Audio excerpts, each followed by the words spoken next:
This video is all about smoothness. How well does the Canon EOS R5 deliver slow motion in 4K at 120 frames per second? And how well does the Canon R5 deliver smooth video for vlogging? I'll answer both these questions in this extended video. Let's get into it.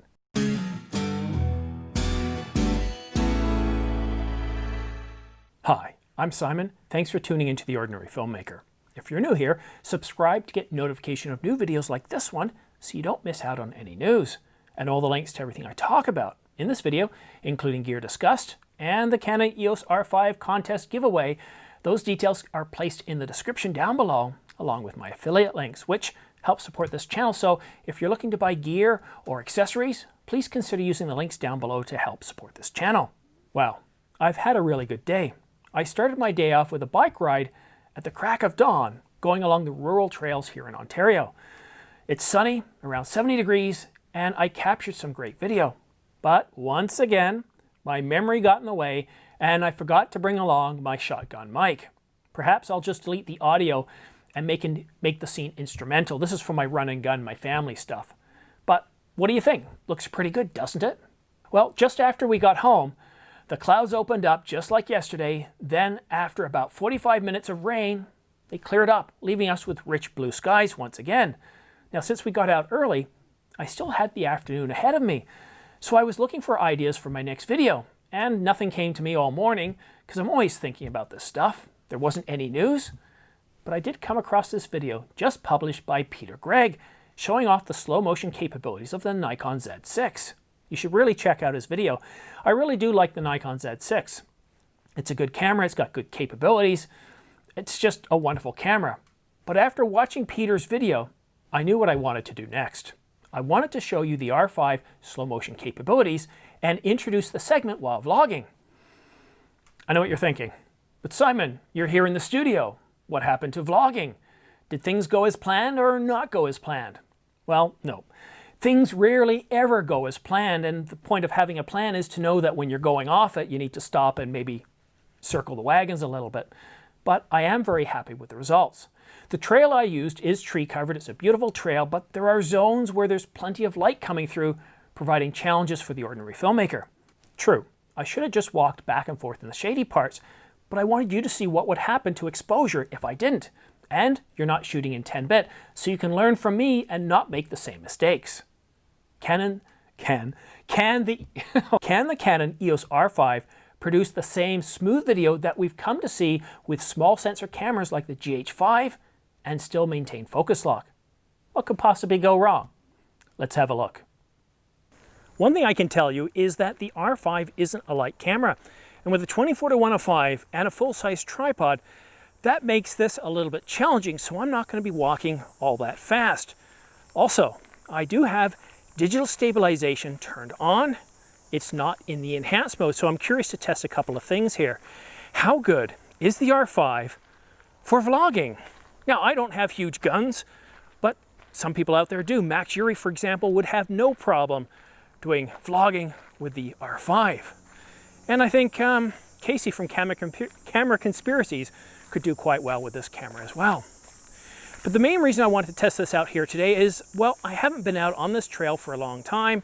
It's been very, very hot this summer. The last thing I wanted to do was to leave my backyard, to leave my nice cold basement, and come here and vlog with the R5 and a heavy, heavy lens. I didn't even want to do it with my Canon 70D. So I'm really curious to see how well this performs. I'm curious to see if it does a good job of stabilization. But this also serves another purpose. I do have a glide cam, and I haven't used it in about a year, and there's a very good reason for that. There are many ways to stabilize video. There's just simply holding and bracing the camera properly, so that way you don't get this jerky footage that I'm simulating right now. But also, a tripod works almost as effectively. You see, what the tripod does is not only give you something to hold on to anchor to, but it adds weight, stabilizing the camera. And it's a funny thing, but the lighter the camera, the harder it is to stabilize. But the heavier it is, the easier it is, because it takes that much more extra movement to get it to bounce up and down. So why not create a separate video, one for vlogging and one for 4K 120 on the R5? Well, I didn't want to, and the main reason was it's a beautiful day outside. It's about 69 degrees Fahrenheit, or about 18 degrees Celsius, and it's beautiful. You can see I'm in a trail in a forest somewhere deep in remote Canada where moose and bear are on the loose. Okay, there really aren't that many moose. Well, there aren't any moose around here. There's no moose, but we do get bear. I said bear singular, and that's because in the last, I think, 5 years, we've only had one reporting of a bear, so I don't know if bear is around. The main reason I want to do them both is because I want to talk to you a little bit about 4K and why I'm doing a video on 4K. So 4K 120, I should say, because that's really what I'm after here. Now, I'm shooting currently in 4K 30, and while that wind is really picking up, I hope the mic is doing a pretty decent job of it. I'm using the Tascam DR10L. But the reason I'm doing 4K 120 is a few of you have asked me for it, and to be honest, I've completely forgotten. But when my friend published a video earlier today on 4K 120 using the Nikon Z6, which looked terrific, so go ahead and take a look at Peter Gregg's video on the Nikon Z6. I think the Z6 is a great camera. It really is. It's very affordable. It produces really, really good results, and it's a great camera for the ordinary filmmaker. So go ahead and take a look at that. But what I wanted to do, and what is coming up next, is I wanted to explore 4K 120 on the R5 without turning up sharpening, without doing anything else, straight out of the camera, other than balancing, of course, doing a white balance. And I've got various different liquids. I've got some Coke, because soda pop acts in a different way, but I've also cheated a little bit. I've got different fluids, different liquids, some that I've treated with some baking soda and with some other household, shall we say, baking ingredients to make the liquid perform a little differently so we can see how it performs with different liquids. So what do you think of the R5 as a vlogging camera? I'm going on about 5 minutes here and my shoulders are starting to hurt a little bit. So from a weight point of view, you definitely need to get to the gym, you need to practice some weightlifting and deal with the weight, but I think it's something that could certainly be manageable for shorter videos. And I would like to see Casey do a vlog with the R5 too. I mean, it's quite humorous with what I've got here. What I'm using as a tripod, I love tripods, and I'm not using my expensive one here because it's a little bit heavier. I'm using the Amazon Basics one. You know that one for $20 that you thought about getting, but you thought it's too cheap? You know what? I've fallen in love with this thing. It is super cheap, but it's got the basics. So it has levelers, so you can automatically level the camera, which works great when I'm doing my weekly Q&A videos because I'm constantly on uneven ground, and it really helps make short work of that. It's also very light, but it is cheaply made. And the big advantage of being cheaply made is that you don't have to worry about leaving it outside or the elements, and it's absolutely perfect for doing my Q&A videos as the weather starts to turn south. So it's one of those. All right, after about 9 minutes now, my shoulders are literally falling out of their sockets. Okay, they're not literally falling out of my sockets, but my shoulders do feel a little sore. But the main thing is, what do you think? How stable is the video? How does this look? Now I'm shooting it in manual mode with the f-stop fixed at 4, the shutter at 160, and the ISO to auto so that the exposure can stay fixed. Now right now I can see by looking in the LCD that the exposure looks pretty good, but there are some parts on this trail where the sun comes through and lighting may not look that great. Anyhow, let me know in the comment section down below what you think of the video and the stabilization using the Canon EOS R5 for vlogging with digital image stabilization turned on. Right, now back to the studio for 4K 120 on the EOS R5. Not bad, right? I'm amazed that the Canon EOS R5 was able to create such smooth video while I was walking. I expected to see the video stutter a little, but as you saw, it was actually pretty good. Granted, I wasn't jogging. Perhaps I'll save that for another video, and let me know if that's something you're interested in capturing. You know, the whole investigative journalist 60 Minutes type stuff where you're chasing down people you want to interview that don't want to be interviewed. Anyhow, let's get to some lessons learned from this piece. 24mm is way too wide on a full-frame camera. No one wants to see me that close up. That's why the RF 15 to 35mm lens is on my radar. And the weight of the R5, the 24-105, and the tripod is manageable, but you're going to need to develop your upper body strength just a little bit. I found myself out of breath a few times, and I don't smoke or drink. And after 14 minutes, I was done. And that's why I'm recording these segments in studio. Now, one other thing too, the tripod that I talked about, the Amazon Basics tripod that I used in the video, it is very light. You can get lighter, but you can easily pay 10 times the price for that luxury. The $20 Amazon Basics tripod is highly recommended. You can't go wrong with it. I've got the link to it down below if you're interested. Oh, and one last thing. Well, great for the ordinary filmmaker. If you're a budding wedding photographer, you should really avoid this and get yourself a more expensive, full-featured and durable tripod. And now for something completely different.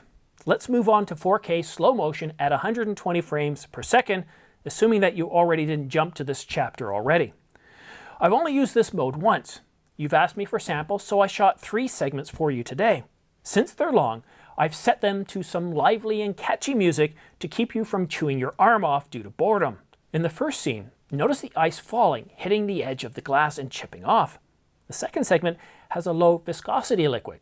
Notice how the CO2 bubbles explode out of the top of the glass, and contrast this with the final scene with a high viscosity liquid where the CO2 bubbles slowly boil up, front and in the bottom, and it's more or less that you would see with something like lava. And low viscosity means it's very dense and thick, and it's not very liquidy, if that's a scientific term.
So what do you think?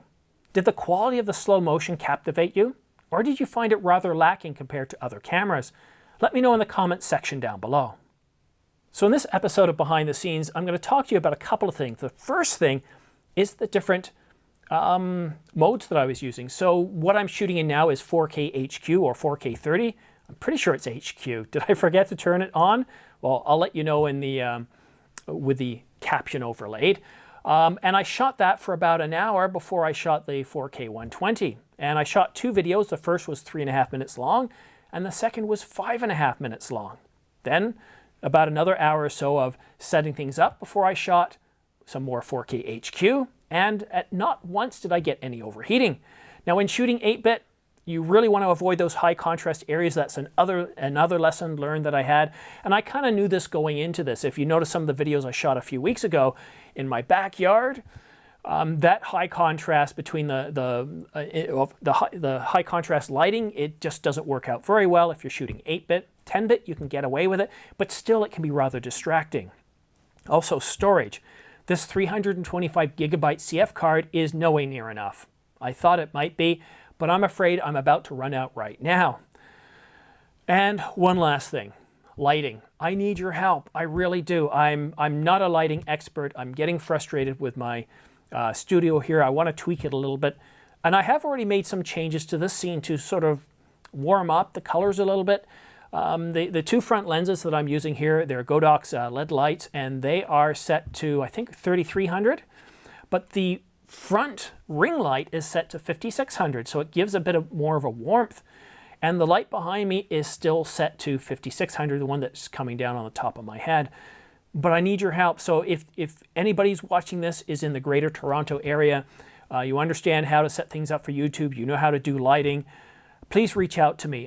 Go to my Facebook page, Ordinary Filmmaker, and put a comment, start engaging with me, because I'd love to get your assistance to really improve the studio setup that I have here. I've got the R5 now, so I'm producing much better quality video, but I need to tweak the looks a little bit, and I think lighting is one way to do that, and I'd love some help there. So please, please, please, I know it's something I've got to fix, but this is where the Ordinary Filmmaker's just got to say, I need some subject matter experts to help me out, and it would be a good opportunity to film it for a segment as well upcoming. But that's it for now. Thanks for watching The Ordinary Filmmaker. Don't forget to subscribe for your chance to win the Canon EOS R5 full-frame mirrorless camera. Thanks again. We'll see you again soon.